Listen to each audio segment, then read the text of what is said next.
بسم اللہ الرحمن الرحیم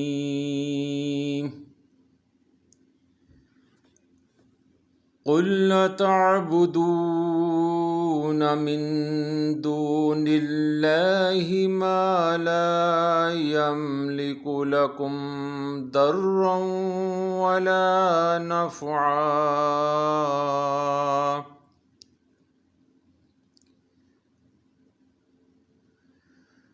قل تعبدون من دون الله ما لا يملك لكم ضرا ولا نفعا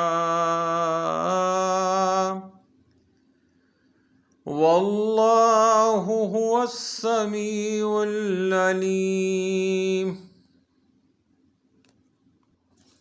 ترجمہ: آپ فرمائیے، کیا تم اب عبادت کرتے ہو اللہ کے سوا اس کی جو نہیں مالک تمہارے نقصان کا اور نہ نفع کا، اور اللہ تعالیٰ ہی سب کچھ سننے والا اور سب کچھ جاننے والا ہے۔ آمنت باللہ صدق اللہ العظیم۔